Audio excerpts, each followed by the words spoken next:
সুপ্রভাত বন্ধুরা, আজ 20 মার্চ বৃহস্পতিবার। শুরু করছি চিন্তনের মুখ্যবার্তা। প্রথমেই দেখে নেব আজকের আন্তর্জাতিক খবর। যুদ্ধবিরতি শর্ত উপেক্ষা করে গাজায় ভয়াবহ বিমান হামলা চালানো নিয়ে প্রেসিডেন্ট ডোনাল্ড ট্রাম্পের প্রশাসনের সঙ্গে আলোচনা করেছিল ইসরায়েল। ফক্স নিউজ হ্যানেটি শোতে এক সাক্ষাৎকারে হোয়াইট হাউসের প্রেস সচিব ক্যারোলাইন লেভিট এই কথা জানিয়েছেন। প্রসঙ্গত, ইসরায়েলি সেনাবাহিনী হঠাৎ করে মঙ্গলবার ভোরে গাজা উপত্যকায় বিভিন্ন জায়গায় বিমান হামলা চালায়। সেই হামলায় কমপক্ষে 500 জন নিহত হন। ট্রাম্পের গাজা দখলের পরিকল্পনার অঙ্গ হিসেবে ইসরায়েল এই হামলাকে দেখছে আন্তর্জাতিক দুনিয়া। বালুচ বিদ্রোহীদের লাগাতার হামলার মুখে দাঁড়িয়ে পাকিস্তানের খাইবার পাখতুনখাওয়া প্রদেশের দক্ষিণ ওয়াজিরিস্তান জেলায় কারফিউ জারি করা হলো। নিরাপত্তা নিয়ে উদ্বেগের কারণেই রবিবার থেকে এই কারফিউ জারির সিদ্ধান্ত নেওয়া হয়। কয়েকদিন ধরেই উত্তর ও দক্ষিণ ওয়াজিরিস্তান জেলায় নিরাপত্তা পরিস্থিতি নিয়ে উত্তেজনা চলছিল।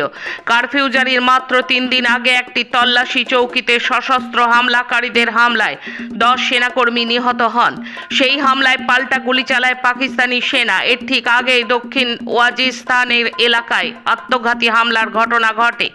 এর একদিন পর দক্ষিণ অঞ্চলে একটি মসজিদে বিস্ফোরণের ঘটনা ঘটে। বালুচ বিদ্রোহীদের সক্রিয় হয়ে ওঠার ঘটনায় পাকিস্তান সরকার নিরাপত্তা বাহিনীকে নতুন করে বিভিন্ন জায়গায় মোতায়েন করছে। 2 সপ্তাহের রসদ নিয়ে গত 7 ডিসেম্বর সমুদ্রে মাছ ধরতে গিয়েছিলেন পেরুর জেলে নাগা কাস্ত্রো, কিন্তু 10 দিনের মাথায় ঘটে ভয়ঙ্কর সামুদ্রিক ঝড়। উত্তাল সমুদ্র তাকে ভাসিয়ে নিয়ে যায় অজানা অঞ্চলে। তারপর থেকে তার আর কোনো খোঁজ পায়নি তার পরিবার বা সরকারি অনুসন্ধানী দল। গত বুধবার ইকুয়েডরের নৌজান উপকূল থেকে 1095 কিলোমিটার দূরে এই জেলেকে খুঁজে পায়। উদ্ধার করার সময় কাস্ত্রো ছিল মৃতপ্রায়। সামান্য সুস্থ হয়ে কাস্ত্রো তার পরিবারের কাছে বিগত 90 দিনের অভিজ্ঞতা বর্ণনা করতে গিয়ে বলেন, এই 90 দিন তিনি যে কোনোভাবে বেঁচে থাকার চেষ্টা করেছিলেন। নৌকোতে বৃষ্টির জল ধরে সেই জল খেয়েছেন তেলাপোকা, পাখি, কচ্ছপ এবং নানা রকম সামুদ্রিক পোকামাকড়। আমেরিকার রোড আইল্যান্ড অঙ্গরাজ্যের এক চিকিৎসকের মোবাইলে হিজবুল্লাহর সাবেক নেতার প্রতি সহানুভূতিশীল ছবি ও ভিডিও পাওয়ার পর যুক্তরাষ্ট্র থেকে তাকে লেবাননে ফেরত পাঠিয়ে দেওয়া হয়েছে। গত সপ্তাহে এই ঘটনা ঘটেছে বলে জানিয়েছেন মার্কিন কর্তৃপক্ষ। ডিলিটেড আইটেম ফোল্ডারে এই সব ছবি ও ভিডিও পাওয়া গেছে বলে জানানো হয়েছে। আসছি দেশের খবরে। মণিপুর সফরে যাচ্ছেন সুপ্রিম কোর্টের বিচারপতিরা। সেখানে হবে 273টি আইনি পরিষেবার শিবির। মণিপুরবাসীকে দেওয়া হবে আইনি সহায়তা। আদিবাসী বস্তির 100% নাম ভোটার তালিকায়, নজির গড়ল কেরালার বাম সরকার। আসামের চূড়াচাঁদপুর এলাকায় 2 গোষ্ঠীর সংঘর্ষে নিহত 1, ফের জারি হলো কারফিউ। পুলিশি অভিযানে কৃষকদের বিক্ষোভ গুড়িয়ে দিল পাঞ্জাবের আম আদমি পার্টির সরকার। অফিসের পুলকারে আগুন, পুনেতে ঝলসে মৃত 4, অগ্নিদগ্ধ হয়ে গুরুতর আহত 6 জন। মহাকুম্ভে গিয়ে এখনো নিখোঁজ 1000-এর ওপর, মোদীকে বিঁধলেন এবার অখিলেশ যাদব। বাধ্যতামূলক নয়, তবুও ভোটার কার্ড এবং আধার সংযুক্তিকরণের সিদ্ধান্ত নিয়েছে নির্বাচন কমিশন। একাধিক প্রশ্ন তুললেন বিরোধীরা। মহারাষ্ট্রের লড়কি বহন প্রকল্পে 1 মাসে কমেছে 5 লক্ষ নাম, কমবে আরও। সমালোচনায় বিদ্ধ মহারাষ্ট্র সরকার। মা বাবার দেখাশোনা না করলে সম্পত্তি থেকে বঞ্চিত করা যাবে সন্তানদের, রায় দিল মাদ্রাজ আদালত। আওরঙ্গজেবকে নিয়ে লাগাতার উস্কানিমূলক বক্তব্য প্রচারের পর এখন আওরঙ্গজেব বর্তমানে অপ্রাসঙ্গিক বলে ড্যামেজ কন্ট্রোলে নামল RSS। ভারতের নির্মাণ শিল্পের সঙ্গে এবার জুড়ে গেল মার্কিন প্রেসিডেন্ট ট্রাম্পের সংস্থা ট্রাম্প টাওয়ার প্রজেক্ট। মহারাষ্ট্রের পুনেতে 1.6 বিলিয়ন স্কোয়ার ফুটের বাড়ি তৈরি করতে চলেছে এই সংস্থা। এখানে তৈরি হবে মোট 27 তলার বাড়ি, থাকবে 40,000 স্কোয়ার ফুটের একটি প্রাইভেট ক্লাবও। ট্রাম্প সেন্টার তৈরিতে পুনেতে মোট খরচ হবে 1700 কোটি টাকা। এটি বিক্রি করা হবে 2500 কোটি টাকায়। 2029 সালের মধ্যে এর কাজ শেষ করা হবে। ফলে ভারতের নির্মাণ শিল্পে বেশ বড়সড়ভাবেই জাঁকিয়ে বসার পরিকল্পনা করেছে ট্রাম্পের কোম্পানি। ভারতীয় অর্থনীতিতে এর কী প্রভাব পড়বে তা নিয়ে অঙ্ক কষতে ব্যস্ত ভারতীয় ব্যবসায়ীরা। এখন রাজ্যের খবর। তৃণমূলের অধ্যাপকদের সংগঠনের সভাকে কেন্দ্র করে যাদবপুর বিশ্ববিদ্যালয়ে ধুন্ধুমার কাণ্ড ঘটেছিল 1 মার্চ।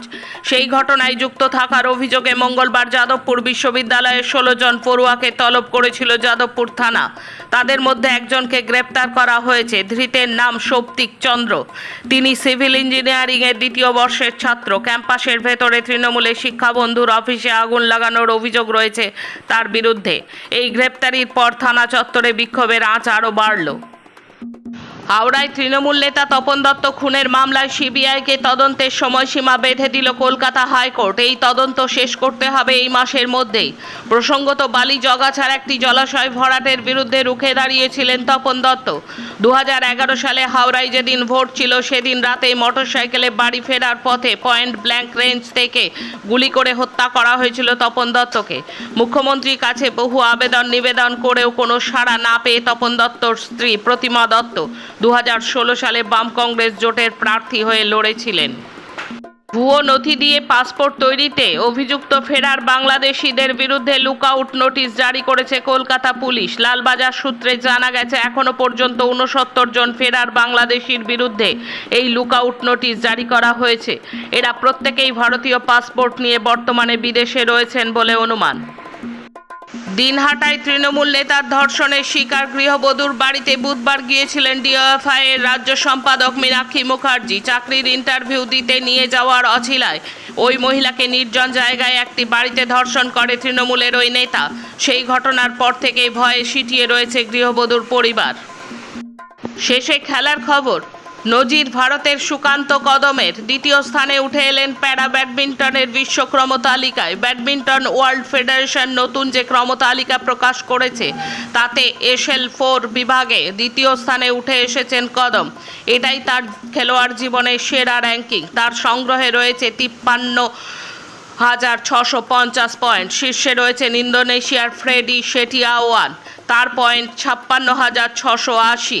তৃতীয় স্থানে রয়েছেন ফ্রান্সের লুকাস মাজুর, তার ঝুলিতে রয়েছে 48,400 পয়েন্ট। প্রত্যাবর্তনে গোল সুনীলের। মালদ্বীপকে 3-0 গোলে হারালো ভারত। প্রথম জয় কোচ মানালোর। 9 মাস পর অবসর ভেঙে আবার জাতীয় দলে ফিরেছেন সুনীল ছেত্রী। প্রত্যাবর্তনের মঞ্চে গোল করলেন তিনি দেখিয়ে দিলেন এখনও ফুটবল বাকি তার মধ্যে। আজকের মুখ্য বার্তা এই পর্যন্ত। নমস্কার।